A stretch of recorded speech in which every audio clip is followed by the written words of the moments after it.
Hello and welcome to episode 26 of the Arena Regulars podcast. I'm Zach. And I'm Jeff. And we're your source for weekly Drunken Magic the Gathering arena content. Yeah, basically we're regular dudes drinking some irregular beer, and we're talking about Magic the Gathering arena, and regularly we talk about competitive play. We sure do. Also, it's episode 26. Yay! Woohoo! We did it! Yeah, so Zach wanted to celebrate episode 25. What is that, Well, 26, as you know, for a weekly podcast, represents half a year. Yeah, I didn't think about that. I just thought 25, that's half of 50. That's good. That's good enough. I mean, since we didn't do a podcast every week, I don't think one actually makes more sense than the other, but I like 26. Yeah, I get it now. Once you explained it to me. Me, who does not do math extremely well. All right. Anyway, so this week we are talking about Strixhaven, and these are like our first takes or first sips on the format, or set, rather. Ooh, I like that. Yeah, and also we're doing our Worth a Slot segment, where we talk about new cards from the set, and whether they are worth a slot in standard decks. Which is an absolute Arena Regulars classic. It definitely is. But as always, each week we both bring a beer, we drink our own, then drink each other's, then rate them on a scale of bronze to mythic and choose the best for last. And with that, Jeff, what's on tap? All right, so this week I brought Endless Summer. Okay, something to look forward to. Mm-hmm. It's a pineapple sour, and it's from Manitoulin. So the astute listener might remember some number of weeks ago, I brought a Manitoulin beer that was just an ale. That I really liked. Right. Well, I don't know if I really liked it, but I liked it. And so when I was, in the LCBO looking again, I saw another Manitoulin, and this one seemed like a nice, bright, sour beer. So decided to give that one a try. It's 4.3%, and the can is like somebody surfing on a summer day with the sunset, but the sun is a slice of pineapple, so I liked that. Nice. I have brought a beer called Faces. So it's from Wellington Brewing Company. Is a double IPA with Mosaic and Simcoe hops and is 8.5%. I would like to say it has won several awards. It is both a silver winner and a bronze winner. However, on our show, I hope that it is better than silver and bronze. Yeah, it's about to get an even better award than mine. Yeah, hopefully. Cross your fingers. And then the can actually has some really interesting art on it. It's like a bunch of heads coming out of the ground that are giant, and then a bunch of little or normal-sized people, I don't know, kind of gardening the heads, like making them look nice. I see. It's very interesting. Anyway, right into it. Magic news this week. Strixhaven just came out. Hooray! It's been here for a week as of the when this podcast I feel like we've been out. talking about Strixhaven for so long. Holy shit, yeah. Spoiler for the first commands was so far ahead of the set. It was so long ago. Man, that was nuts. So finally we get to play with the cards, and we'll talk about that in a moment. But you know what comes with Strixhaven that I'm really happy about? What's that? Stickers. We got more stickers. Shit. We did indeed. However, this time they did realize that stickers are a hot commodity, so you have to buy them from the store. Mm-hmm. I don't remember how much they were, but I just clicked the button. I just said, "Give it to me." I haven't done it yet. I don't know how much I like these stickers. No. Okay, so there are three. So there's Professor Onyx, and then there's Will and Rowan Kenrith. So I think Rowan is like a happy dance thing, and then Professor Onyx is like she's smacking her like wand against her hand. But the Will one is him doing like equations in his head, and he's really confused. And that one that's great. Works really well. It's like that meme of the woman instead of the thinking. Yeah. It works really well, especially when you do something you didn't mean to do, or like you did the math wrong when you attacked, and they're at 1, and then you put that one up like. So I've been. I could see using that one. I want to buy it individually because I don't really want the other ones. Yeah, I think it's something like 4,000 gold or something like that. Something that wasn't so egregious that I was like, what? It wasn't a whole draft. Not even half a draft. Yeah. So I don't quote me on that because I don't remember because I just bought it so fast. Yeah. Before buying it, actually check the price. Yeah, to see what it is. But hopefully you win a bunch of money this Friday. Well, how can I do that? Yeah. So if you didn't know, the FNM that is tomorrow, as of this podcast coming out, but I believe that's the 23rd, April 23rd, from 11 a.m. to 12 p.m. on that Friday, the 23rd. If you play in the FNM on Arena, you might be able to win $25,000 USD. That's pretty exciting. Pretty cool. Yeah. Yeah. So I guess Mr. Beast from YouTube is playing, and if you match against him in that 1 hour that he's playing, so who knows how many matches he'll play in that hour, right? But I don't know, 2 or Probably. 3. Yeah. I guess if you match against him, you get 25 grand. Yeah. It is important to note you will not know if you are matched against this person. And right. if it's not just going to say, Mr. Beast, you won 25K as your opponent. You know? Yeah. So you don't have to win the match. Or sorry, I think it's just one game. Because you're playing the FNM and it's just, there's pre-constructed decks. You just pick one. It's free. It's a free event. You just go in, pick a pre-constructed deck. You play it. Just have fun for that hour. And then you'll get emailed later if you won the money or whatever. Could be anywhere from 3 to 5 people that he plays against. Yeah, exactly. I thought I saw on the website that there are 2 winners. They said something about 50K. Yeah, so there are 2 winners. 2 different people will win $25,000. However, you cannot concede the match. So the reason they're doing this is so that people don't keep entering and try to, get their chances up or buy a bunch of, tickets. Right, just concede to play in like 60 games in an hour or whatever. So you have to play the game all the way through. Win or lose, you could still win the prize. But I do, because it says technically you can't concede, I would just say even if you're about to lose whatever game you're playing, just let it happen. Don't concede. Yeah, if you're dead on board, let them attack. Let them kill you. Because, who knows? And maybe this Mr. Beast is going to try to keep you alive and not attack for lethal for a really long time. And you're like, I don't know if I should. What do I do? Another fun thing you could do is make a new account called You Won 25K and just get people's hopes up for no reason. Oh, that would be horrible. But that's pretty funny. I like that one. You heard it here, folks. Make up a new account called You Won 25K.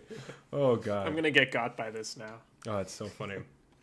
But anyway, if you won $25,000, you can buy the emotes, basically, is what I was getting at.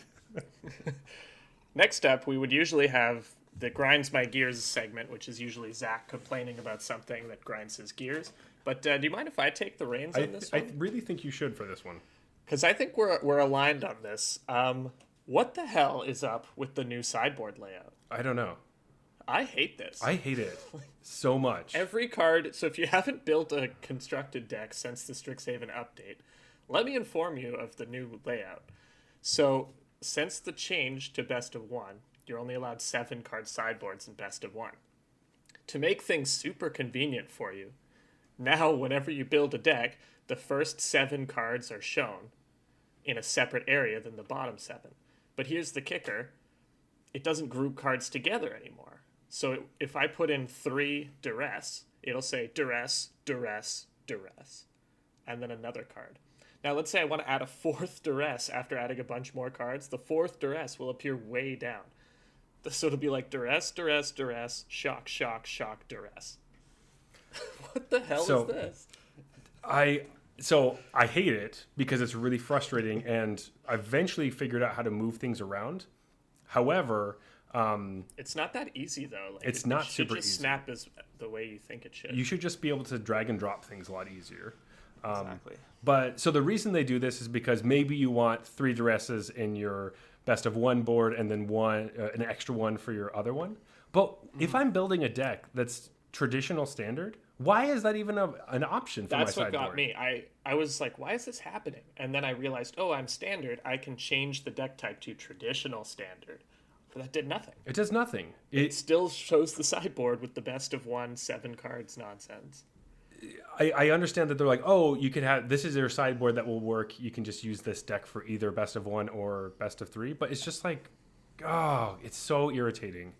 I should be able to turn this off if I plan on never playing best of 1 constructed ever, which is my current plan. Yeah. So it's I really don't like that they did that. I understand. If there's an arena open coming up, I'll swap. But like, I don't even play decks if I were to play best of one that need a sideboard anyways. Yeah. Like, just make all these cards illegal that go to the sideboard. Fuck. I don't know.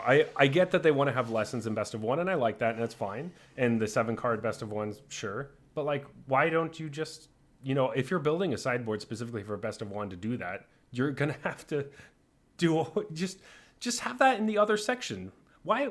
It's so annoying. When I look at my annoying. sideboards, I'm like, how many duress are in here? Because there's like one and then a bunch of cards and then two more and then a bunch more cards and then one more. Or if I'm just trying to learn like a deck that I took offline and I'm really confused about what's going on, it's... Or if you take a screenshot, the whole sideboard's not in it because each card is displayed one at a time. Yeah, so you can't... I don't like it. It grinds the crap out of my gears. Yeah, it's horrible. I hate it. I could go on and on about that. However, you did bring up the Arena Open. We didn't write this down, but we do know the Arena Open is coming up. I believe it's May 8th and 9th.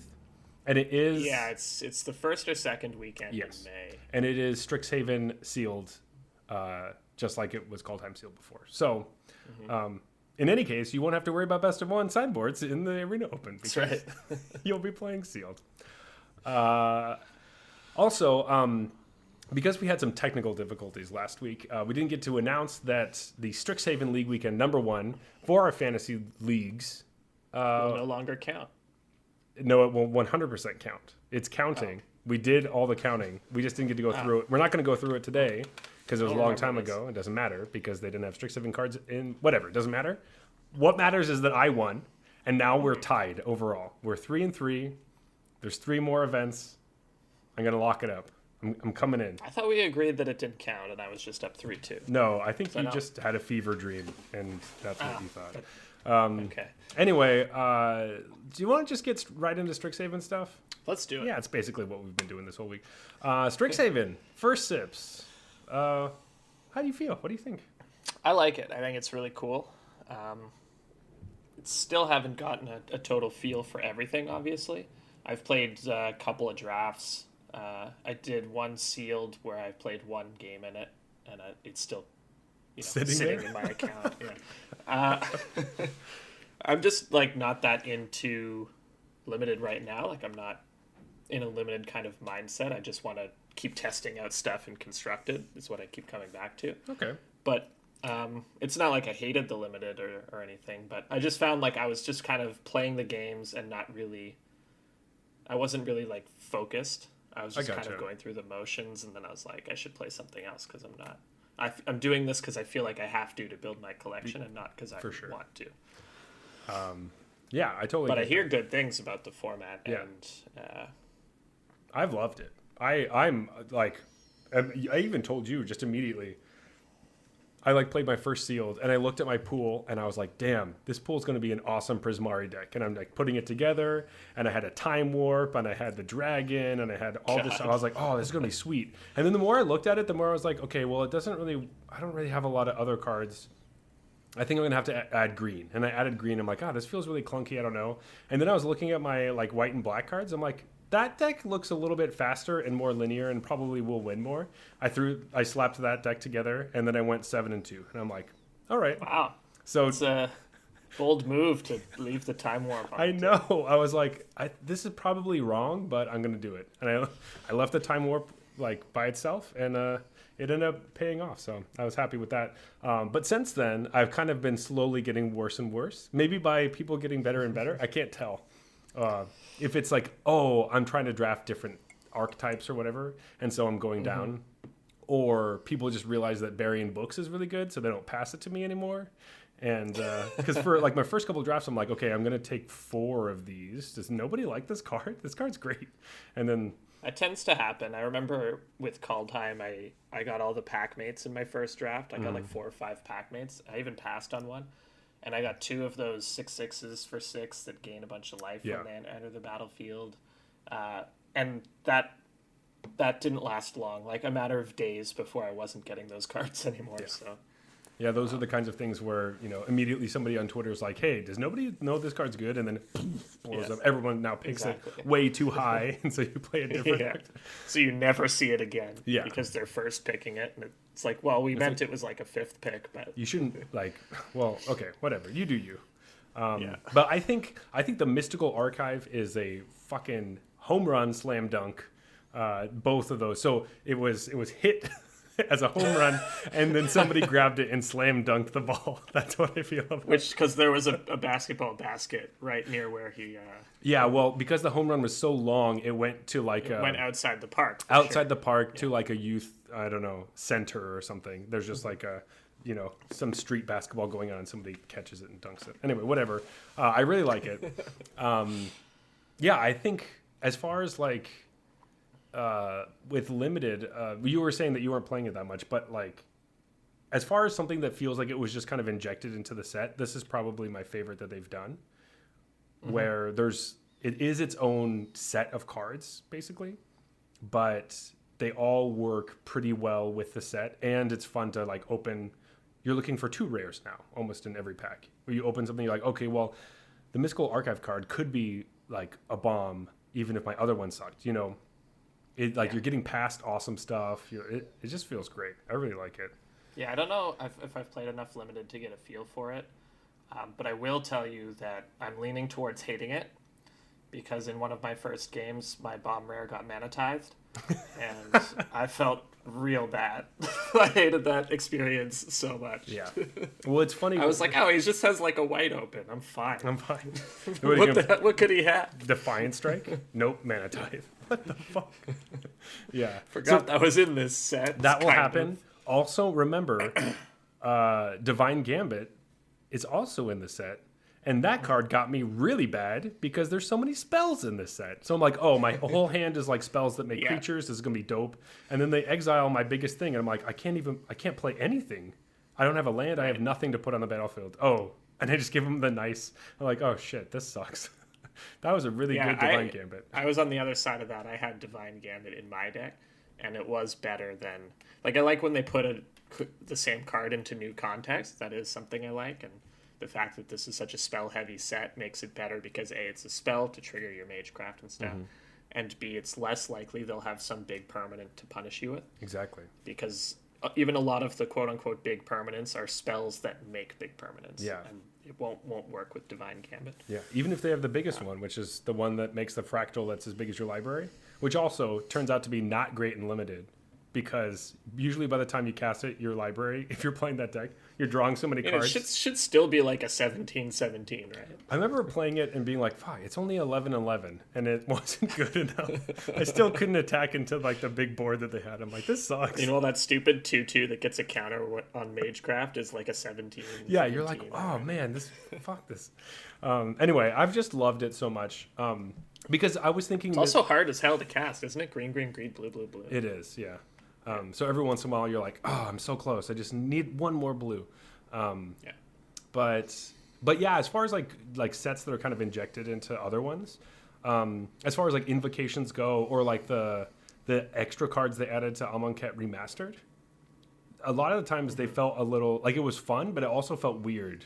Like you didn't see them as much. The Amonkhet one was weird because it was just like all wraths. They just added like 8 wraths to the set. Yeah, or just... Like, oh, great. I'm glad that there's so many wraths now. Like, or just like weird things where I think because it replaced your rare, it just felt different. Where in this one, because there's so many of them, you can expect them more.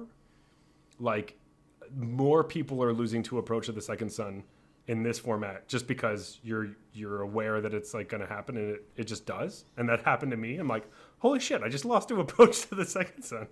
Oh. And I'm digging my whole deck just to get the one counterspell I put in it to hopefully win. But I don't know. I've really liked them. I think this was awesome, and I hope they do more of these like Mystical Archive / standard deck. I think it doesn't feel that out of place because they're all spells and it's just a spell-based set. Yeah. So it's like they don't really stick out like a sore thumb other than having a different border. It doesn't feel like a Hornet Queen just like jumps onto the field. Yeah. Right. Like you're like, oh, now I have to try to remove this, like, I don't know, Eldrazi or something that they decided to add for no reason. And I will say that with my limited experience, I've liked Learn Lesson. Actually, for limited, I agree. I do. I like when we were thinking about it, I was like, wow, I think this mechanic is not great, and all the cards aren't that good.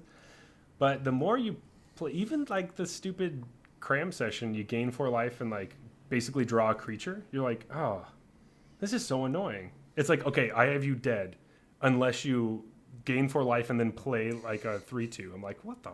Yeah. Okay, well, never mind. And it's just like, it just keeps happening over and over. It's like, why does this deck have 5 cram sessions in it, but you keep... I hate it. And it's actually so irritating. And each cram session gets you like 2 pests that block and yeah, get it's more like, life. or whatever. Or a 2/1 flyer or something. Or like, I was playing against somebody who had like 2 of those like 0/4 walls that just like tap and gain a life. And then the rest of their deck happened to be that like uncommon Witherbloom card that like whenever you gain life you get a +1/+1 counter and as menace. I'm like, I've already killed 3 of these. How many do you have? Like, this is horrible. Should I kill this wall? Is that where we're at? And then they eventually just like sacrifice the wall to go learn, because that's what that does. I'm like, this card, this is really good. This is really annoying. Your deck is all the same cards over and over again, and you're still beating me. Like, yeah, I actually made pretty good use of I forget the name, the card that taps 2 creatures and learns. A study session. That card. Yeah. I love that card. That was in my sealed pool. That was I had 2 of them, and that was one of the reasons I went white-black, because it's so great with like, because of it's an instant, so you can just like tap their stuff when they're about to attack you, and then you get an attack in plus playing another creature to block on the backside. Yeah, awesome. The better of my 2 draft runs was Silver Quill as well. Yeah, Silver Quill aggro deck. I'm really into the Silver Quill stuff. Although I did lose one of the games I lost. I think it's what kicked me out. I think I got 5 wins on that run. And the loss that eliminated me was I had 4 lethal attackers and my opponent had no cards in hand. And I just like kicked my feet up. I'm like, we're good. No way I can lose this. And I was literally like, I don't think there's any way I could possibly lose. And then go to my turn. He's like, Magma Opus, tap those 2 things down, kill that thing, and make a blocker for that thing, and draw 2 cards.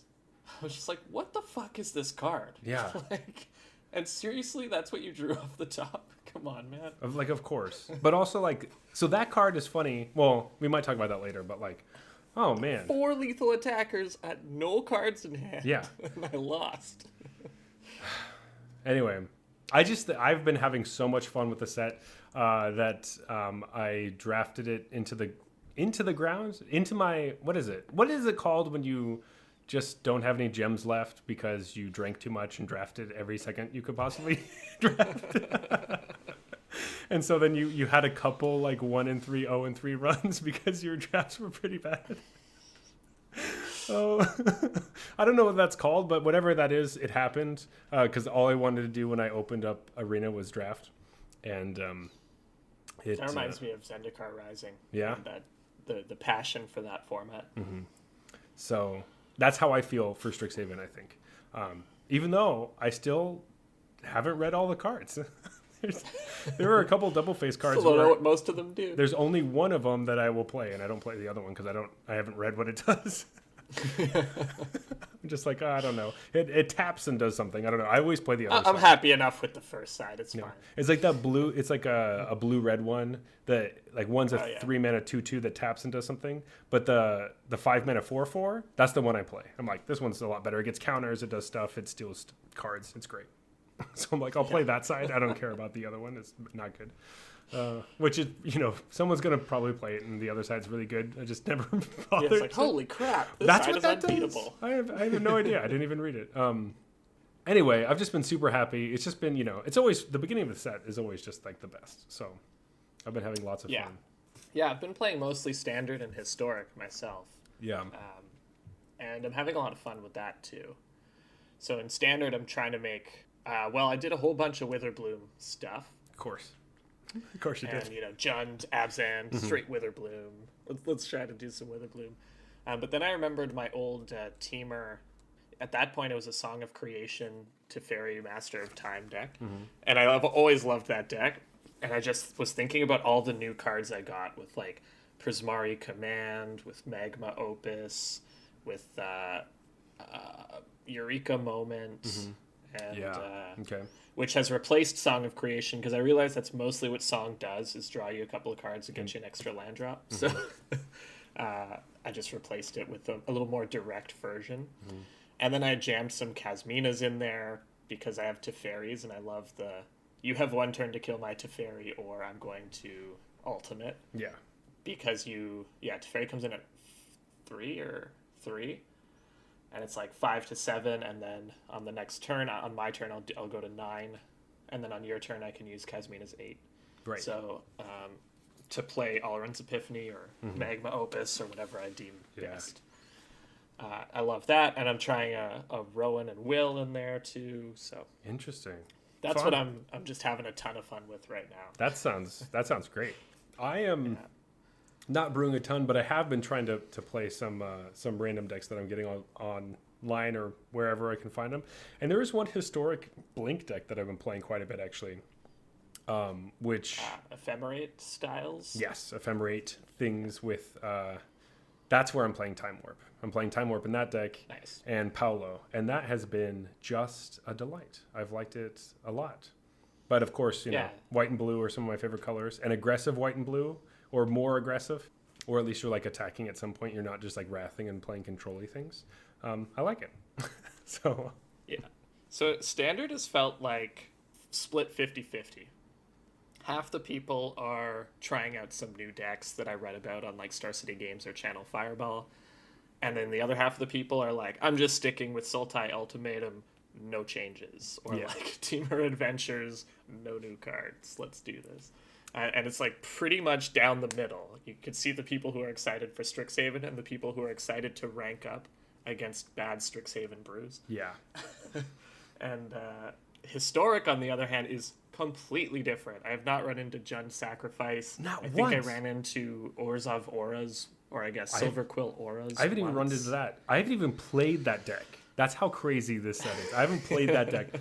I think I've played... It's like a total Wild West. It's all over the place, man. Like, I think I've played against Arcanist, and that's the only deck that I remember. But even that, it's like, it's playing Faithless Looting now, it's playing Inquisition of Kozilek now, it's like pretty much a different deck. It just feels so different. It's just much better. It makes me want to play it again and go back and change that one and change the stuff I didn't like about it. But man, it's crazy. There's like all these combo decks that are like coming out, and those were huge. And then, oh man, it's nuts. This is a great time to be on Arena. I just have to say, it's really, really good. As I alluded to when we were talking about the Mystical Archive, I'm trying to make Ponza work. So for those who don't know, Ponza is like a modern deck, and it's basically a green-red deck that it couples like cheap and efficient threats with land destruction. So it's just trying to kill you and keep you off balance just long enough with Stone Rains and Blood Moons and stuff to so that you can't actually cast your spells. And so I've kind of ported that now that we have Stone Rain in Historic. I built a version of that that's been a lot of fun, because you can just go like turn 1 Elf, turn 2 Stone Rain, your only land. And it just feels great. Man. Turn 3 like Chandra Torch of Defiance while you have 1 land. Like that sounds fun. That sounds exactly like the kind of thing that I would like to do. Yeah, so there's a version going around online because there's a couple of historic tournaments this past weekend. And one person, I guess, top 8'd one of them with this style of deck. I think that particular list is really bad.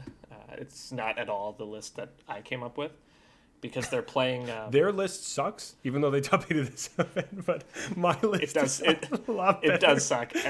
Anyone I've watched... Well, I don't know that mine is better. I'm just saying mine is not... Gotcha. I'm trying to clarify that mine is not that one. Gotcha. And that one sucks. Okay. So yours... Okay. So mine might suck too. I'm not saying mine doesn't. I gotcha. Okay. Yeah. I understand. But they decided to go for... So there's basically... You get 4 Stone Rain and 4 of the Goblin Ruin Blaster. Goblin Ruin Blaster. Those are for sure. If you're playing this type of deck, that's what you want. And then there's a few other kind of land destruction cards you can play. So they opted for the commander card that got added recently, that when mutates, it blows up any permanent and replaces Right. it with a 3/3, Yeah, that one from which I think is terrible. Yeah. Like, first of all, you have to have a creature already. a non-human creature. That Yeah, to even cast it. And then it doesn't do anything on its own as a 6-drop. And then it also gives them a 3/3, and your whole point is to try to like kill them quickly while their land is and they don't have anything on messed board. up. Yeah, that sounds dumb. yeah. So instead of that, I've been playing Waking the Trolls, Ooh. which I just love because it comes down, it blows up a land, then it steals a land, and then it makes like it just wins the game if it Yikes. gets to Oh, chapter for 3 sure. because it makes like 5 or 6 4/4s. I think it's an underrated card that people should be playing Yeah. because I'm already playing a ton of ramp, so even when I don't get the early game interaction, just playing that on turn 4 and blowing up your third land and kind of putting the timer on you has been pretty good. And Chandra ramps into it, and they were playing Primal Command in their list, which I didn't even think of, but I guess it has a mode, put target permanent on top of its owner's library, which you target their land with. That seems pretty good, actually. Oh. But I don't know if I need more than 12 land destruction cards.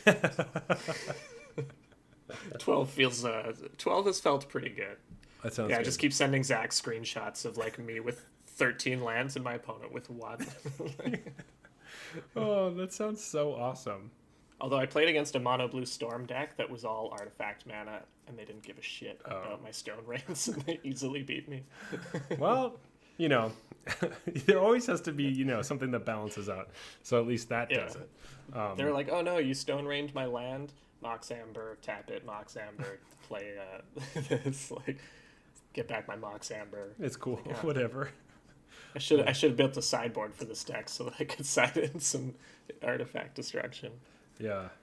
Anyway, man, it has been just great. I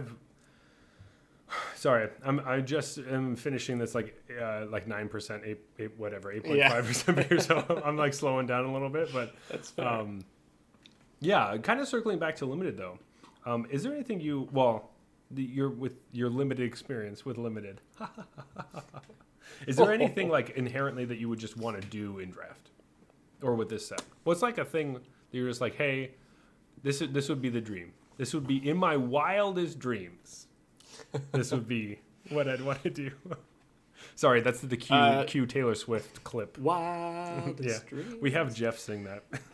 Yeah. It's great. You can't tell the difference though. They all thought it was Taylor. Until Yeah, that's exactly what it you is. told them it was me. I'm pretty sure there are some sort of copyright things. I don't really know. We haven't actually researched it, but we're just assuming you're not allowed to put on people's songs on your podcasts without them knowing. I don't know. Anyway, that's why we have Jeff singing. Yeah. But do you have anything? I have a couple. Well, going off my historic deck, I just want to Stone Rain people. All right. Just one Stone Rain? I'm happy with that. But if you're talking about copies, I'm into copies too. You know, I could if see we're gonna that. copy it and blow up 2 lands, that's even better. That sounds great. You know what? Just to send a message, if someone ramps with that one rampant growth card that makes a creature, you should Stone Rain their creature. The Stone Rain, the Grizzly Bear. Yeah. Just to be like, what? Even if I have like a shock in hand, You're like, I'm no, gonna Stone Rain that one. Because I'm sending a message. I like that. Stone Rain your Dryad Arbor, gut shot. Yeah, exactly. So I really like when there's like a 2-color set and you're like, okay, these are all the enemy colors, and then you can draft a deck that isn't those colors. Like, you know what? Yeah, okay. I'm gonna draft. I see where you're going with I'm gonna draft a Gruul deck in this. I'm gonna play some Dimir. Yeah, I'm gonna play some Dimir, but I think the one I like the most is probably Rakdos. There is one Rakdos card that's on the back side of a legendary creature in the whole set. However, the way I would like to win, and this is very specific, but I just want this to happen. I want Fuming Effigy on the battlefield. That's a 3/4 for 4. That's red. That whenever a card leaves your graveyard, you deal 1 damage to your opponent. And then I want to play what's that card? Callous Blood Mage. They're black rare that you can exile target Graveyard. Yeah. And you exile your own graveyard. And if I can kill somebody with that, that's gonna be the best thing I've ever done. The Rakdos combo. That's all I want to do, especially because it's terrible. So it sounds great. If you play that and they have to give you like the will, like, what is happening thing, Yeah. Because that's exactly what's going to happen. That's when they're going to have like an instant speed way to just interact with that. They're going to play Teferi's Protection. Is what they're going to do. Oh, that would be great. You would still take that win though. I'd take that as a win. Oh my god, that would be the worst. But that's totally going to happen. I haven't actually seen that card in the wild yet. But when you just see Teferi's Protection running around now, it's like, hey, remember this commander card that like is now in a draft set? There you go. Yeah, I like that. Trying to draft a sort of off-color rule or Dimir deck or something. Yeah, just to say like, you know what? Fuck you. I can do this. Yeah. Go off guild. Yeah. Off college or whatever. Yeah. Off college into a guild. Now, if you do that, if I do that, if anybody does that, please not only save the list of the deck, send it to us on Twitter or Instagram at Arena Regulars, but if you do this, you are required to rename that guild as a college on Arcavios or whatever. You are the founding dragon of that college. Yeah, you're the dragon. You have to decide what it's called. So I don't know what the Rakdos one would be called. It's probably like blood something. What's the card called? What's the actual Rakdos card in this? Blood Crypt? No, blood. Yeah, this is the Blood Crypt thing. It's called the Blood Avatar. Is the Awaken the Blood Avatar is that card. Awaken the Blood Avatar. So whatever it is, you figure it out. I'm not going to figure it out for you. That's not my job. My job is to have this podcast. It's not even my job to have this podcast. Oh, anyway, Jeff, I'm pretty sure that my beer's empty, and I think I need another one. Yeah, me too. All right. I'm ready for this endless summer. Wow. There's going to be a change of pace for both of us. Yeah. Do you just mean like because yours is going to have lots of alcohol and mine's going to have a lot less, or what? Yeah, it's just completely different styles, you know? Oh, yeah. Yours is like a light sour, or I guess mine. Oh. The one you're drinking now is like a light sour. And yours is like a heavy double IPA. Yeah, you'll figure it out. You'll have it. As you can I've tell, navigated these waters before. Worth a slot time. Here we go. So we really need to get a new sound guy. I mean, we really do. Like, we don't have Wildest Dreams. We don't have the air horn or whatever that's called. All right. So this is the Worth a Slot segment. If you haven't been with us before, Worth a Slot is like worth a shot. Get it? What? It's like the same. Anyway, so these are, we specifically talk about standard, and each of us pick 3 different cards that we think are worth a slot in standard. We have a few minutes to kind of plead our case. Then there's a counter argument by the other person, and then we kind of, we fight and stuff, and we just decide whether it is or not worth a slot. All right, so... Can I try to convince you for historic as well, or is that... I mean, like, I was mainly thinking standard, but like we could do whatever. Who cares? Like, we made this up. Mine are gonna be so bad. No, they're gonna be so good. All right, whatever. Who knows? So we are thinking kind of in basketball terms, I guess. Is it basketball terms? Well, apparently we're doing baseball-basketball hybrids today. So. That's basically we're playing. Actually, we're playing basketball. Yeah, obviously. Have you seen that movie? Do you know Basketball? Real quick, because Basketball is a movie that was made by the creators of South Park, and it's like a live-action movie where they actually made a game that's basketball and baseball combined. But like most of the game is just trying to psych out your opponent by like doing gross things while they're trying to shoot. Anyway, it doesn't matter. But basketball's real, just so everyone knows. Go check it out. It's not a good movie. Here in Canada, we have Baskice Ball instead. Yeah, so How I Met Your Mother, Baskice Ball. I thought that was from Minnesota, though. What are you talking about? Yeah. Well, we taught it to them. Yeah, of course. We did invent both things, right? We invented basketball and we invented ice. Yeah, it's not like some... I feel like ice was invented in like Norway or something, but sure. All right. But whatever. Nobody invented ice. Oh my god. I'm claiming it. We can't even let's get on track. Let's go back. All right. We're at the slot, man. We're at the slot. Let's do it. Okay. Who wants to start this? All right. So one thing to note is that the reason the basketball thing came up. Oh yeah, we should talk about that. You talk about the basketball thing, yeah. Yeah. So last time we didn't want to talk about cards that everyone knew was good. So we tried to pick. You talk about cards that maybe nobody else was talking about, but unfortunately, the end result is that none of the cards we talked about saw any play, which is kind of fun, but also maybe we should try to work in some cards that are actually going to make a difference. So this time we decided we'll have one slam dunk, one layup, and one half-court shot. So the slam dunk is a card that we're sure is going to see play. The layup is a card that we think probably is good enough to see play. Whether it will might be dependent on what decks people play and stuff, but definitely good enough. And then the half-court shot is, it's a long shot. Yeah, absolutely. Though that is the reason we started talking about that in the first place. All right, Jeff, how about you start us off? Because after we talked about that, I'm realizing that some of the ones I picked were so bad. I need to. They're all half-court shots. They're all half-court. Maybe a full court in there. No, a lot of them are like home run. You need somebody to grab it and throw it in. Okay. So you start us off. All right, I wanted to start us off with a card that I initially underrated when I read it, but actually playing with it a little bit makes me realize that it's just awesome, and that's Magma Opus. Okay. So this is 6 blue red. Instant. It deals 4 damage divided as you choose among any number of targets. Tap 2 target permanents. Create a 4/4 blue and red elemental creature token and draw 2 cards. And then it has this other option of you can pay 2 Prismari and discard it to create a treasure token. So if you're nowhere near 8 mana, you can just use it as a one-time ramp instead. So this card has already seen a ton of historic play.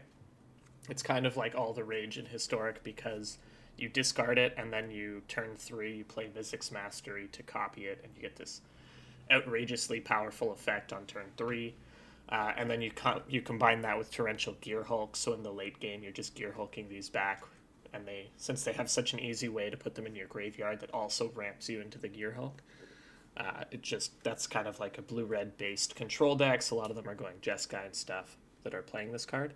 But I'm actually thinking a bit more honest with it, just actually play the card for what it says on the card. And the thing that convinced me is, I forget who said this, but somebody basically told me that this is just an ultimatum that you're paying 1 extra mana for to get instant speed. Just on its face. So you're paying 8 mana it's basically an ultimatum, right? It does 4 things. And then you have this additional out to just discard it to create a treasure token if that seems more relevant to you. Like if your opponent is gonna duress you, you could just ditch this and actually get something out of it. I think this card is a lot better than it seemed at first glance. And I wouldn't be surprised if some of these Izzet Tempo decks that are coming out, because they can generate so many treasure tokens, just kind of play this legit, Like, you can gold span, get a treasure, next turn you're all set to play this. Okay. What do you think? All right, so I see what you're saying. My biggest thing with that strategy, when you're talking about in Historic, where that deck where you're discarding and you're trying to play it out of your graveyard, like Mizzix Mastery is great, and everything with Gear Hulk, but I do think that it gets hosed easily by Grafdigger's Cage because you can't play things out of your graveyard. What doesn't? I mean, other regular cards that don't care about your graveyard or your library, and Grafdigger's Cage is one of the number 1 cards in every sideboard in that format. So that makes it a lot. That entire game with game 2 and 3 is just all going to be about the Grafdigger's Cage. So yeah, but it's a good thing that you'll be playing Prismari Command to blow that motherfucker up. Sure. But you also have Draneth Magistrate if you're playing any deck that I have, because I hate people playing things from places they're not supposed to, aka their hand. So I think it's just like an 8-mana spell that does 8-mana spell things that just isn't as good as, an ultimatum. Instant speed, sure, that's fine. If This is way better than the Jeskai ultimatum, though. Yeah, well, the Jeskai ultimatum. The actual card is just better. Yes, Like, this card is a lot better than Jeskai ultimatum, but nobody plays Jeskai ultimatum. Yeah. So maybe this is giving an ultimatum to a deck that didn't have ultimatum before. That's what I'm thinking. Like Jeskai control style thing actually has a proper finisher instead of this historic deck that Luis built. That's literally Jeskai and plays Emergent Ultimatum. Yeah. But ultimately, I mean, I think the discard thing to make a treasure is cute around Thought Seizes or around like Duress or anything like that. But ultimately, it might just be a fad. I don't know. I think this thing's good enough. Worth a slot? Yeah, at the very least, once the fun police that is Throne of Eldraine, buggers off, then I think this card will start to show up in a lot higher numbers. So if we are talking about what's going to be good after Throne of Eldraine rotates, that changes everything. But no, I think people will play this. I think the blue-red, if the Prismari tempo deck with the dragons is good, I think they would want to play this card. Yeah. Because they have so much mana with their 2 dragons that they need an outlet for. Absolutely. After trying to work the other side, I'm not good at that. I think this card's great. Sorry. I think this is definitely worth a slot. I agree with your instant speed thing, and playing it from your graveyard is bonkers. It's so frustrating. That's always ridiculous.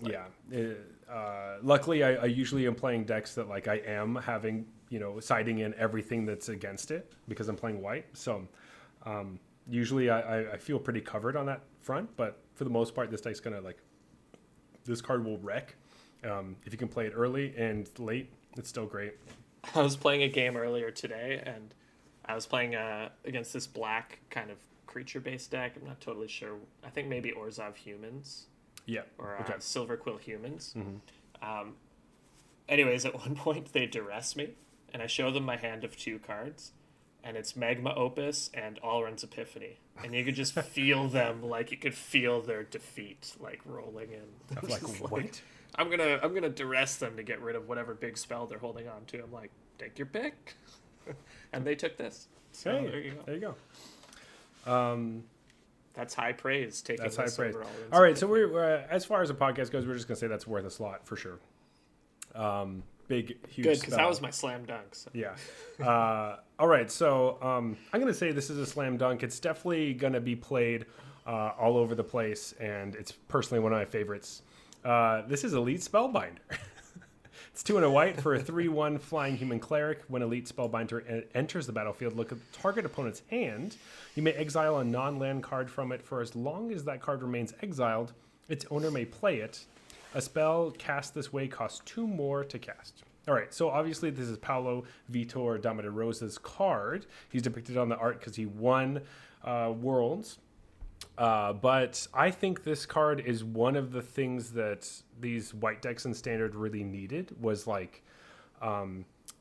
there are these aggressive strategies. Obviously, you're trying to kill some of these ultimatum decks before they can do their thing. But this is a great way to throw wrenches into their plan, get them off the kind of curve that they're trying to hit with all their removal spells or their ramp or, ultimately their ultimatum. But I think that this will just size up, especially with the card I talked about earlier, Drannith Magistrate. When you're playing Drannith Magistrate and this card, it's a great way to get a card out of their hand, and then because Drannith Magistrate is on the battlefield and doesn't get killed by Bone Crusher, then your opponent just can never play whatever card you got rid of. They can't. Right, even if they kill this. Even if they kill this. So the great thing about this card is that because usually these effects in white kind of go away once the card is destroyed. But this isn't the case, and this is it might be the new way that they're building these cards, because Skyclave Apparition has a similar feel where you don't get your card back, but you get a kind of gushy version of it. This is the similar thing where you kill it and the effect's still there. It just happens. Now you have to cast it from outside the game, and either it's just like 2 more, so you can't double spell on turns that you wanted to, and it really just throws these wrenches into the plan. And ultimately, if you can, in Historic, bounce this a bunch of times and just make their entire hand exiled, it makes it really hard for them to deal with the strategy that you're just like, attacking them on the ground and they can't play 2 removal spells, or their Wrath costs 6 now or whatever. So I think we're just going to see this all over the place. Also, because it has 3 power, it just makes it a threat in the air by itself if they don't have a way to deal with it. So I think we're going to see it a lot, and I like it quite a bit. I'll give you this. This is certainly the most handsome character on Strixhaven. Okay, yeah, for sure. Yeah, but is he the best? I don't know. My main concern with this card is there a deck that wants him? So I think maybe for 1 week, maybe 2 weeks during Kaldheim Standard, I thought mono white was good. And even then, I still thought it was probably a bit overrated. I just don't know if the deck can hang with the other decks. I think the adventure package is kind of just too much for that deck to deal with, and in today's standard metagame, that's a huge problem. So is there another deck? Is Silver Quill Humans the new kind of mono white where you play a lot of the same cards, add in some power with Silver Quill Command, stuff like that? Maybe, but I don't know. I think just mono white is going to be hard to sell me, because remember, this has to replace something. So this is replacing Redain, I guess, being another 3-drop with kind of a similar role of disrupting Ultimatum. And it's a little better than Redain, I guess, because it has 3 power. But is it enough better to put the deck back into contention? That's the real question. So I'll give you that. I'll give you the it might not bring mono white back into it, but I was originally thinking that you'd probably be playing a new deck that's like a Silver Quill thing, because then you can play the Silencer as well on 2, or right after this. Anything that you want to play this first if you can, because then you learn about their hand. Something they have. Yeah. But just I think there will be another. That deck will come into fruition. That's going to be a bunch of these taxing effects that we're kind of seeing in this set. And slowly that's going to be hurting your opponent, and they just might be in a situation where they can't, because of some other pieces or whatever, they can't deal with your creatures. But I do think that this will be one of the reasons why you want to have white in your deck. This is the card you're like, well, if I add white, I can play Elite Spellbinder, which I would love to do, because it is just such a different way of playing, because you can have legit discard effects and this white one. I'm curious if we'll ever find out if this would be better, if it's a good thing that it's a human or a bad thing, because if it weren't a human, it would just curve into Winota so perfectly. You play it on 3, you take their removal spell for Winota, and then on 4 you play Winota, attack with this, and trigger. Mm-hmm. But because it's a human, it won't trigger. It'll just attack for 3. Yeah. But on the other hand, it's something you can get off Winota. That's true. So you've convinced me. Yeah. I guess Paolo's card is pretty good. Hey, who knew? I've been playing with it in Historic, and I've liked it quite a bit. In that deck that this card will see play in almost every format. Yeah. I think people will be trying for a really long time to keep it going, and I think it's good enough to get in there. But I am excited that for Winota decks, and I think they'll play this. So I think if this if this card's in Standard, it's either Silver Quill or Lorehold aggro deck. Yeah. Because I don't love mono white. With all the powerful things that's going on, Faceless Haven is good, but it's not good enough to make up for. I agree. The second color, I think. Yeah, I think that the Faceless Haven was really fun and great for when we got to play it, but now it's not going to be good enough. All right, so next is maybe my favorite card in the set, so I just had to include it. But I also think it's one of the most powerful cards in the set.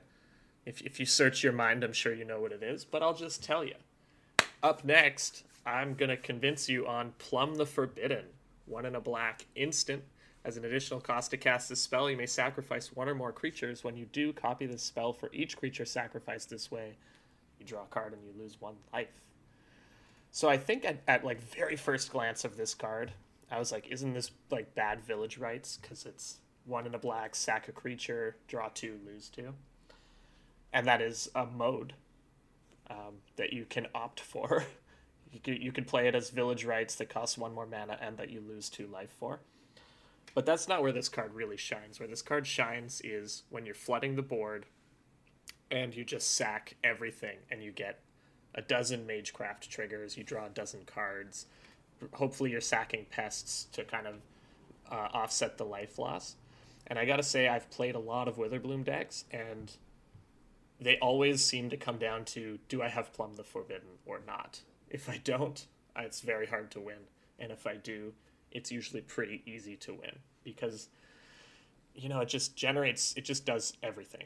It draws you a new hand. If they wrath you, you don't even care. You just sack everything and you redraw your entire hand back. It makes you care less about playing creatures that are weak to Bone Crusher, because you just sack it in response. The Bone Crusher fizzles, and now you've drawn a card, and you've actually 2-for-1'd them. Although Village Rites also does that, to be fair. And I think just this card is one of the most powerful versions of this effect we've ever seen. Whether it's actually going to see play in Standard, that's why this one's my layup, is because there has to be a deck that plays like this. And any deck that plays like this is gonna have a hard time with Ultimatum just by design. But if there is an Aristocrat style deck, this is the reason. Yeah. So I do think that just right off the bat, I'm a huge fan of Village Rites because it's 1 mana. Who doesn't love that? Everyone knows that 2 mana is twice as much as 1 mana. And that's not something to take extremely lightly, right?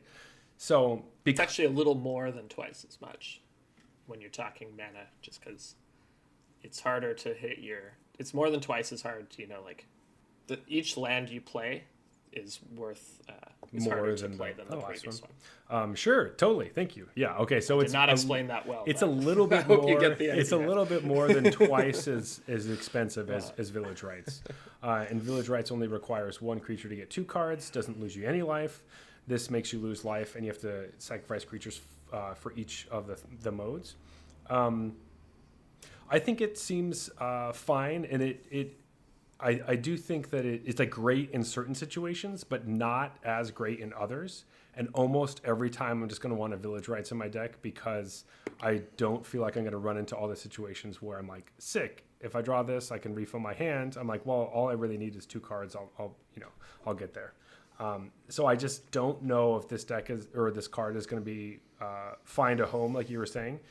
If people are going to build decks around it, and if it's really just going to get there for me. I don't know. I feel like Village Rites just already takes up that spot, and this one will be there, but I don't think it's gonna make it. Yeah, the upside on this card is so much higher than Village Rites, though, and there is a small difference in that Village Rites can get negated, and this can only get 1 copy negated. Yeah, if they negate this when you sack a creature, you still draw 1 card. Whereas if they negate a Village Rites, you sack the creature and the Village Rites does nothing. Right? So the copy is slightly different. When you're always copying, for sure. But you do have to decide whether they're going to copy or not before they negate. Yeah. Yeah, and you can also play this without having a creature to cycle. It's not totally obvious the first time you read it, but you don't have to. You may sacrifice 1 or more. Okay, all right. You don't actually have to. I do like that. I like that you can cycle it. That's good. All right, that makes it.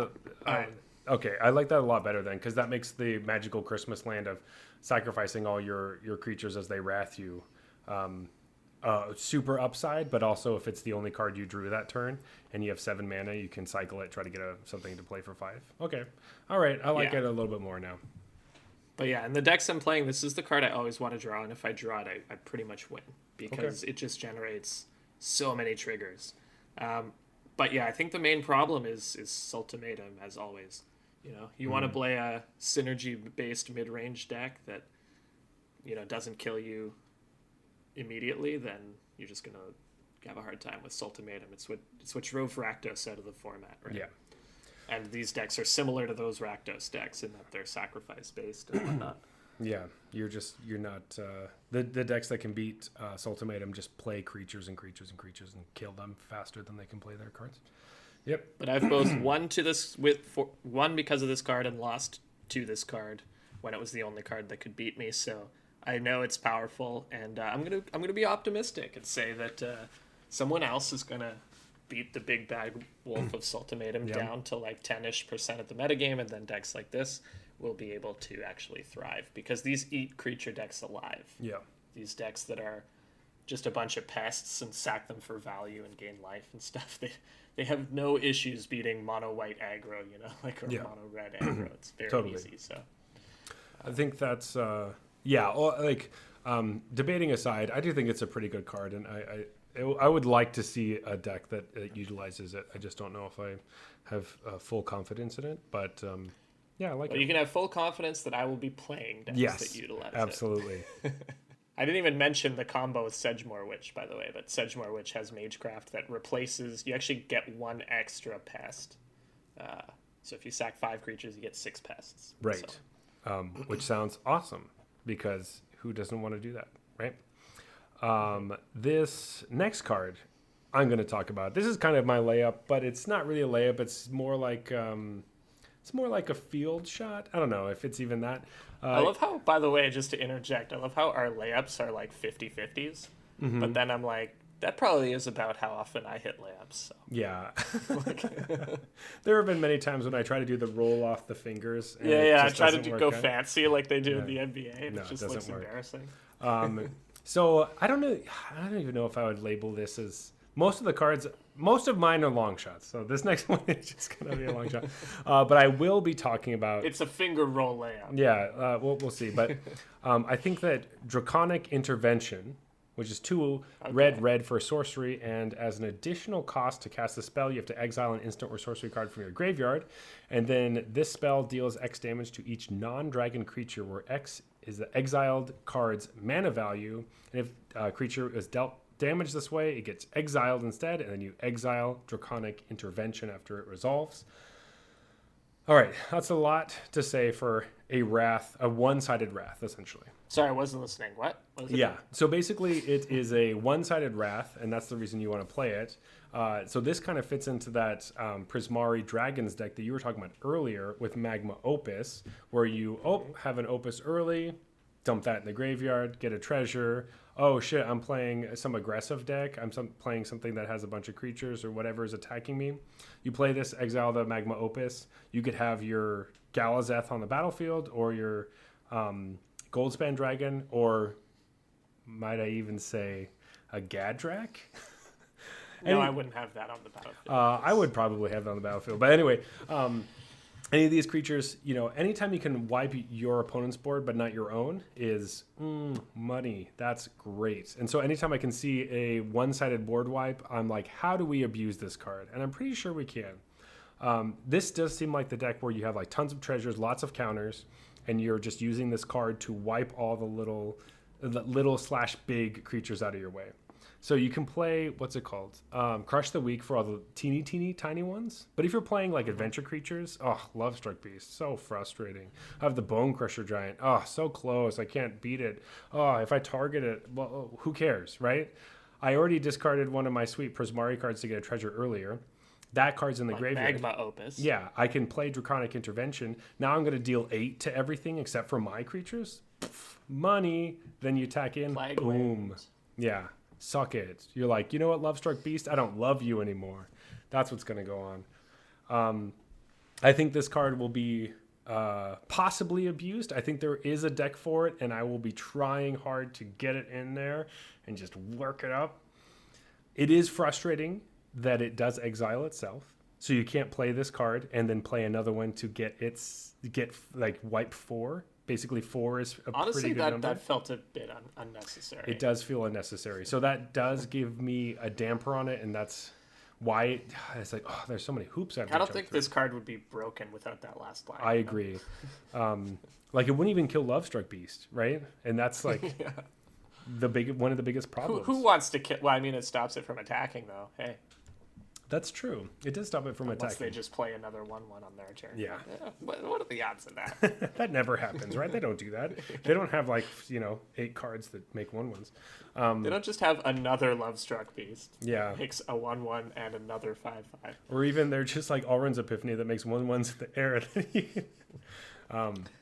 Oh, you're dead if that happens. Yeah, but basically, I see a one-sided board wipe, I'm on board. But not for long. Oh wait, you will be on board for long. Oh yes, I will be It's on your board. opponents that won't be on Yes. board for long. Yeah. Yeah. So obviously the ceiling is very high, right? The ceiling is a 4-mana Plaguewind. I don't remember what Plaguewind actually cost originally. Plaguewind a costs lot more than 4. Costs like 8 or 9. 8 or 9, right? Yeah. So that's what and people play that card like that. That got the name of these types of effects because it was so powerful. So that just kind of shows you what, in the best scenario, what it really should cost. You're almost getting half price here. I just think it's too much setup, man. It's just, I need the right instant sorcery in my graveyard. I need to be putting it in a dragon deck to get that. My opponent can't have any dragons. Like, if my opponent has a Goldspan dragon, I can't kill it with this. I think it's just too much. Too much going against it, and at the end of the day, you're going to find that the deck that wants to play this is a tempo deck, so they're going to kind of just try to keep you off balance anyways. And they don't really need it. That's what I think about this. I see you. But I still think it's going to be played. I think it's worth a slot. I think it's sweet. I'll give you that. I think it's a really, really great card. Well, actually, I think it's a pretty good card in Limited. But, like, if we're talking Standard... I think it's better in Standard than it is in Limited. But, yes, I do see its faults. That's why I don't think this is a layup. This is closer to a 3-point shot. But I do like it. It's like a 3-point shot. That last line just upsets me. I know, that really ruins it. There's no need for this. Why do you have to exile yourself? Like, I can't just, like, string these together. Ugh, whatever. Or, like, if I try to cast it for free from my graveyard or something, I still need to pay the additional cost. Like, yeah. And that's not, like, an effect that is going to win the game. You know? It's going to turn the tides of battle or whatever. It's going to control the battlefield. But this spell on its own does not win the game. Yeah. Yeah. It's too bad you can't do, like, a Dragon's Approach deck that, like, plays this or something, but... There's probably something obvious that we're missing about why that last line had to be included, but... Probably. I don't know if it's, like... From a power level standpoint, it can't be. It doesn't seem that crazy to me. You don't take an extra turn or anything. Which is frustrating because, Alrund's Epiphany also has that line of text, and Alrund's Epiphany would be a great card to exile from your graveyard to blow up a bunch of stuff. So... but on that card, it makes sense. Like, yeah. Otherwise, you could just get some loop where you're taking the turn over and over every again. turn. Yeah, that's what I try to do in that historic Blink deck. Yeah, that's what people are doing in historic right now. So with Time Warp, because it doesn't say that. And the 3/3 for 5 Merfolk. You're not playing that guy, are you? 3. Yeah, I am. The shipwreck. It's a 2/2. That's the combo. It's a 2/2. 2/2. Sorry, I didn't mean to oversell it. It's a 2/2 for 5. Get out of here. What are you talking about? Yeah. It works well though. Ephemerate, you get it back, play the thing, you get 2 of them. It's great. Most of your time walks, it's great because in that deck, most of your time walks are just ramp. Yeah. Everything just ramps. Yeah. All right. Moving on. We got 2 more cards to talk about, and let's talk about it. Also, let me figure out what my last card's going to be.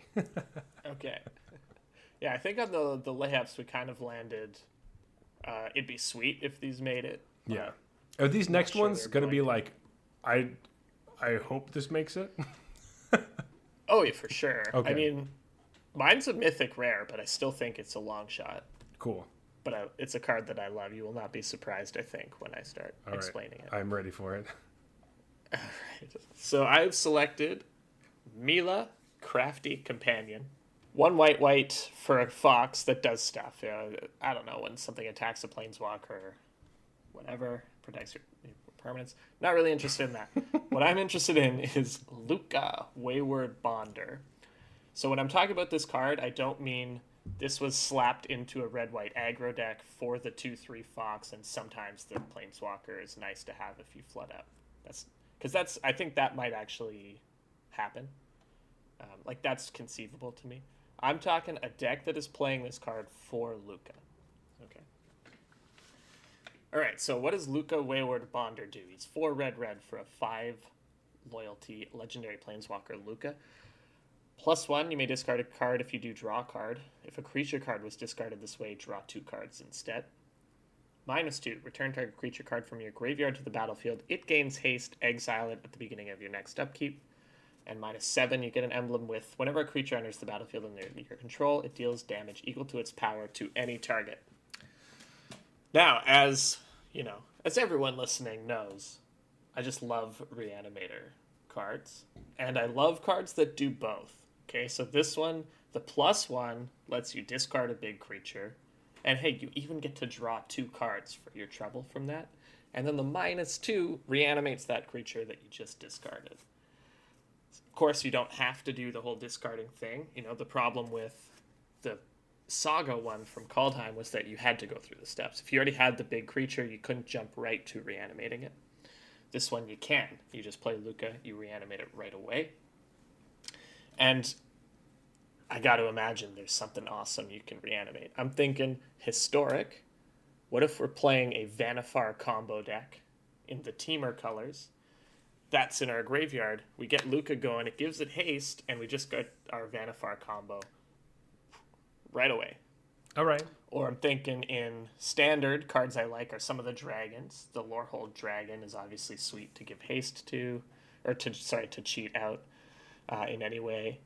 But I'm kind of thinking the Witherbloom one too, Beladros. You bring him into play, you have this giant 7/7 with haste, you can untap all your lands, you can play something else, do some sort of big combo kill turn. I don't know, I just think this is a really cool card, and I really wish it costed 5 mana. But hey, we got 4 red on this guy. So that what do you think? Is the first thing I was going to talk about, is that this is a 6 mana Planeswalker.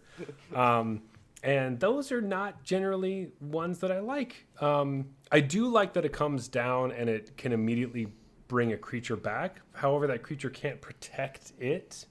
So hopefully that creature will just kill your opponent. Well, it can. It exiles at the beginning of the next upkeep. Oh, okay. Upkeep. Oh, I missed that part. Okay. Your next upkeep, not the next upkeep. So it could protect it. All right, for a turn. All right, that's nice at least. And you do get 2 reanimations if you need to. If you're in like oh shit mode, just reanimate stuff that you can from your graveyard.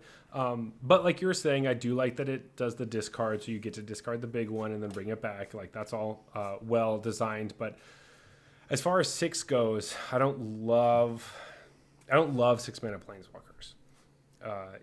Just because I don't know. I feel like in some of those Reanimator decks, if you're playing Jund, like you might have better options for Reanimator stuff than this at 6 mana. Or the Vannifar thing does seem interesting. As far as like getting that combo going again, because you give it haste. I like that, but ultimately I think it might be a one of, you'll have some in there, but it's kind of like that niche card that like jumps in and out. But I'd most of the time probably, because it's like red, if it's in those other decks that don't have red as one of the base colors, I'd be more like, do I really need to play this card? Is there any way I can play something else that isn't this, so I don't have to deal with that? It does seem sweet, but I don't know if I'm ever going to see it ever. I think if you see it, it's going to be because it's a white-red or a Lorehold aggro deck that wanted to play Mila to give it some protection, because it has that ability that, like, when you target my permanents, I draw a card. And then it'll be like, hey, sometimes I'll play Luca. Yeah. But I'm not interested in that. I'm interested in the Reanimator spell. I think, for 6 mana, it's like, what am I going to revive? A 7-drop? So you can't just be into it's not like you're cheating something into play in the classic Reanimator way. Mm-hmm. This card is good. Where this card is good is that it gives... That's why I think combo decks. It gives combo decks kind of 2 outs. If I didn't draw my stuff, the first ability is really good. Yeah. Because I'm like looting and drawing 2 cards. So creature-based combo decks, I guess. And then if it's like, oh, if they thwarted my plan once, this can act as a reset button. Yeah. Where it's like, I'll just get my Vanifar back. Mm-hmm. So I think that's probably most likely because, as mentioned, the actual discard something and then reanimate it with this is like, well, this costs 6 mana, so what are you realistically getting? Yeah. I just wish that like both sides didn't have double mana symbols. It's like that makes it like kind of rough. I do like that the Fox, it isn't a 2/2, it's a 2/3, so it survives through Bone Crusher, which is great because a lot of the other cards in the set don't do that. So that's really helpful, I'd say. Looking at you, Black's Vexing Pest. It's your problem. Come on. Mythic Rare 3/2 get stopped. Yeah, what the heck? Other pests get +1/+1? No. Pests. Yeah. Just say pests, bats, whatever. Just make it a 2/3, damn. Come on, like it's not the... Who's attacking with... Whatever. But yeah, so we'll see. It would be odd. If someone plays this against me and does some like crazy stuff, I'd be like, awesome. Because it will definitely be the second time I read this card, and this is the first time I read this card. So, yeah. I would love to lose to this. Yeah, totally, for sure. But I don't know. It's definitely like a half court, full court shot for me. But yeah. All right. So the arena regulars agree. Luca, Wayward Wander, worth a slot. What's next? Kind of. Okay. So this next one, you will be quite excited because, boy, did I take a shot from like outside, maybe just a far away. Can't be from out of bounds though. That won't count. No, this is a fan with a mask for whatever reason got into the stadium. I don't know how, and is on the top rafter shooting down. Above they have to shoot over the backboard and go into the one that's closest to them. They can't see the rim to. That's what this shot is right now. Okay. So this is Mavinda, Student's Advocate. It's 2 and a white for a 2/3 legendary creature, Bird Advisor. It has flying. It has an activated ability that is 0. You may cast target instant or sorcery card from your graveyard this turn. If that spell doesn't target a creature you control, it costs 8 more to cast this way. If the spell would be put into a graveyard, exile it instead. Activate this ability only once each turn. Okay, so there are a couple of reasons I like this card. But number one, it's white, and I like white cards. Perfect. Off to a great start. Number two, nobody else does, but yeah, nobody else does, but I do. Number 2, it does not get destroyed by a Bone Crusher because it's a 2/3. Very important. Number 3, this card is begging you to play combat tricks. Love me some combat tricks. Are you kidding? So this has Defiant Strike written all over it. Any cantrip spell. This fits into like either a white-black or a white-green, kind of like white-green specifically because there's a lot of nice combat stuff in green. Anything that puts counters on stuff, anything that's like you have like Leonin Light Scribe, a deck with this is the card where you played a spell and then you get to play it again because of this card. Anything like that. I think this is the card that makes Show of Confidence worth playing, and you could totally play Show of Confidence in this deck where you get copies and put counters on things and they get vigilance. I think Mavinda is going to surprise people. And I'm happy for it. Any deck where you want to play all your cards as fast as possible and then play all of them again from your graveyard, money. Mavinda right here. In an edge case where you happen to have, I don't know, 10 mana for whatever reason, you can play a removal spell again. But I will not be surprised to see Mavinda in some deck using this ability. You know what's great in green is that you can play, what's that green card? The X and a green where it fights a creature, and then you get X or whatever. So if you're playing green, you can play a bunch of fight spells or like punch spells. They're still removal, but they target your creature, so then you don't have to pay the extra 8.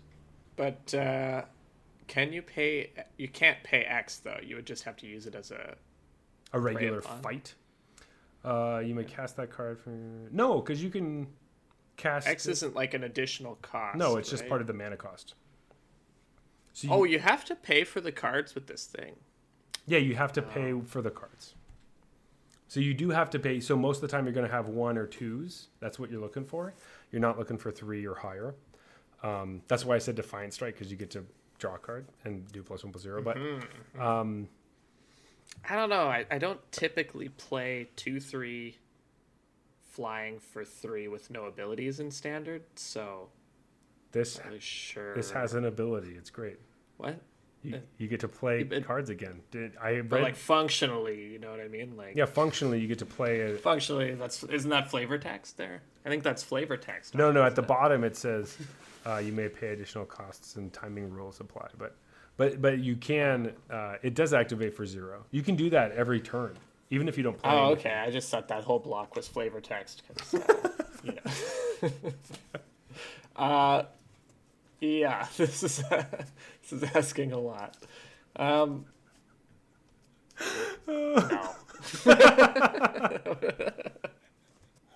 I was like lukewarm when I thought that the 0 ability just cast the fucking spell for free. But you actually just have to pay for it again. But Jeff, it's a mythic.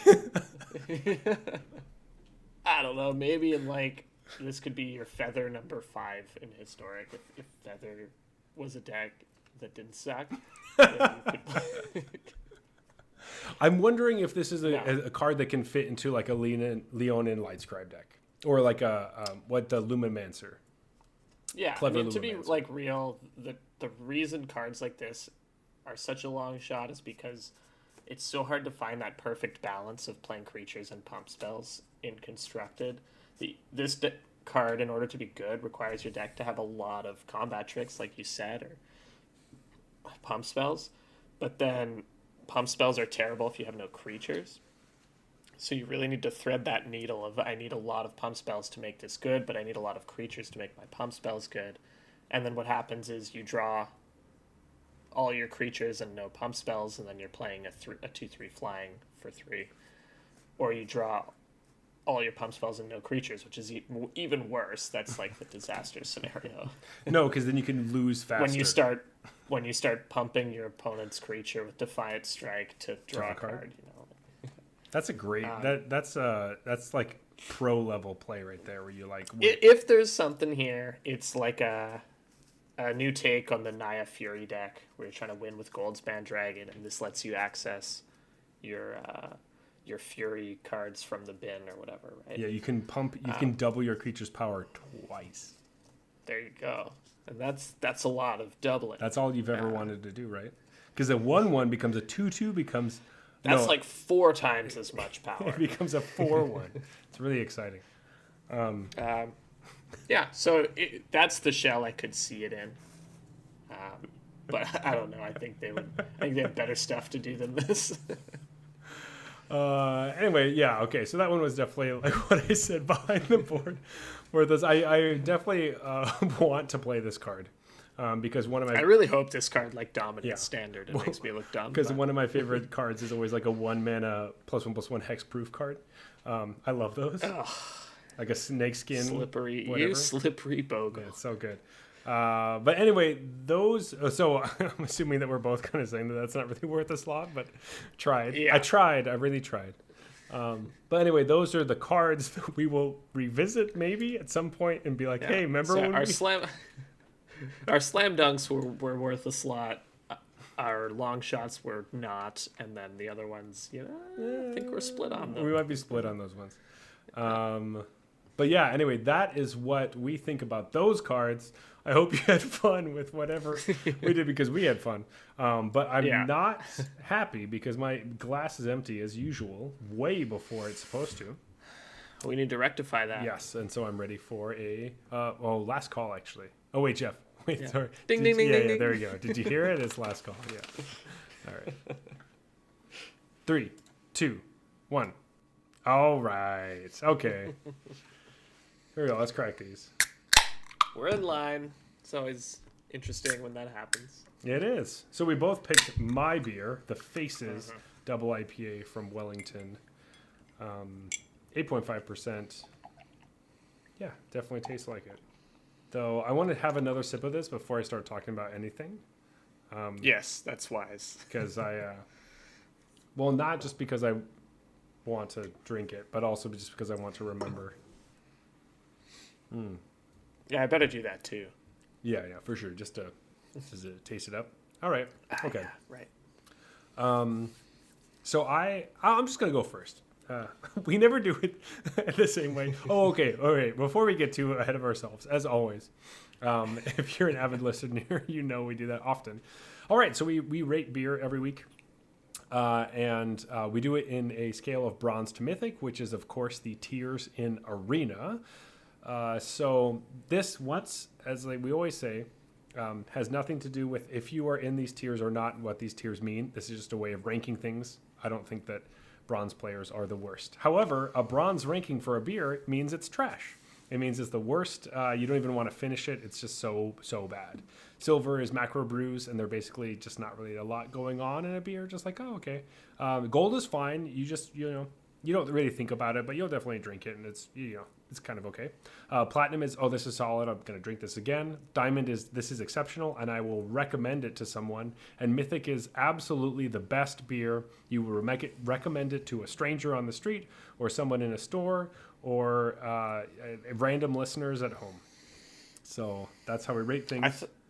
I thought we were talking about how we were going to switch the scale from a posterized strikeout to a home run slam dunk scale. Is that right? So, okay, so this now everything we're doing is baseball or basketball related, kind of conjoined. Basketball, yeah. Yeah, so this beer is actually just like, it represents none of the players, but actually the guy selling the hot dogs out in the hallway. It's just out of the game. It's not even close. Anyway. Couldn't agree more. I was going to give it the same exact rating. Yeah, exactly the same rating. The Frankenfurter hallway, hot dog down a hallway. The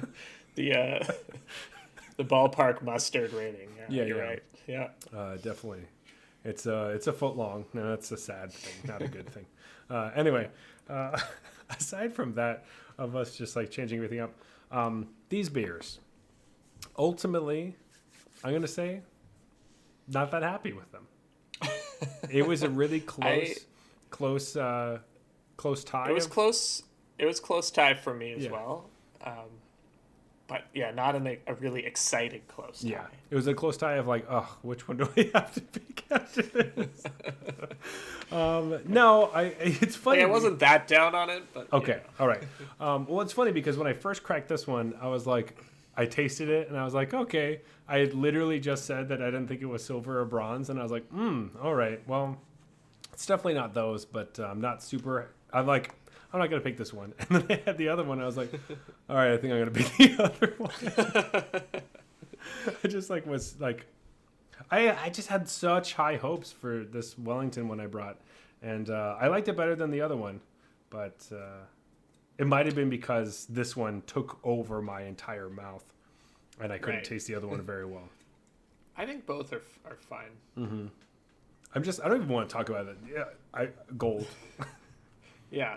I was like on the gold platinum border, I think, on both.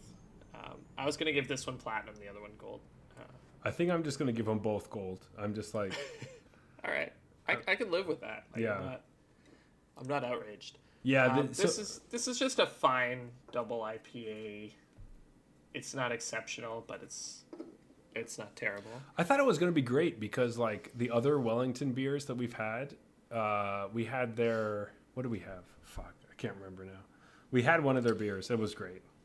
Their Russian Imperial is pretty good. That's the one we had. You brought it on the podcast, and it was awesome. So then I had really high hopes. And this one's kind of left me being like, Wellington, I don't know what to do. So, Yeah.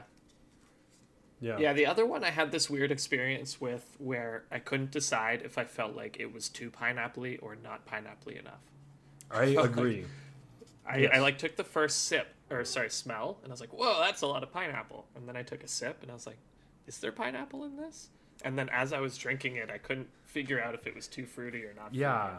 I had the experience of, I had this one first, which was like, ooh, that's a lot of like hops, and they definitely, deliver on that, and it's got the flavors and everything, and it's good, and I mean, I do like it. And then I had the pineapple one, and I just tasted like tart, just kind of like the tart side of pineapple, but not like some of the juicy flavors. I was like, oh, this just tastes like acid, kind of. And I was like, that's, it's fine. I don't know if I was distracted. I don't know what happened, but for whatever reason, I kind of wonder if I was like smelling pineapple but not tasting it, and that's what kept confusing me. Like, I don't know if this is too much or too little pineapple. Yeah. But I just didn't love it. It also it just looked like, I don't know, it looked like it was very carbonated, and so it was just super bubbly and just different. Anyway, sometimes on the Arena Regulars, this happens, this. Yeah. So I think it is time for closing time. Closing time. This is when Jeff sings, and it's great, and we love it so much. Anyway. Like a little more conviction in that next time. But yeah, I kind of like it where... The words were good. Yeah, well, that's all I'm working for. Anyway. It doesn't matter. Tell us how you like our singing. You can always reach us at Arena Regulars on Twitter and Instagram. Yeah, you can't tell us how much you like our singing, but you can give us a calculation sticker if you play against us on Arena. We're Arena Regulars Podcast. Yes. If you want to yell at me about anything I said, or if you think that Mavinda is the worst fucking card you've ever seen in your life, you can always find me at Zulberg, which is Zeulberg on Twitter and Instagram. But Jeff, where can they find you? Yeah, if you want to tell me about how Mavinda is the worst card you've ever seen in your life, and we can have a good chat about how we agree on that, you can find me at BluesBrewsMTG on Twitter. Yes. Also, please leave us a review on Apple Podcasts. It makes a huge difference for us. Also, follow us on Spotify and Anchor, iTunes, anywhere that you listen to our stuff. YouTube, please give us any comments. We really appreciate it. It really makes our day, honestly. This has been the Arena Regulars, reminding you to play some Friday Night Magic to win $25,000. Good night.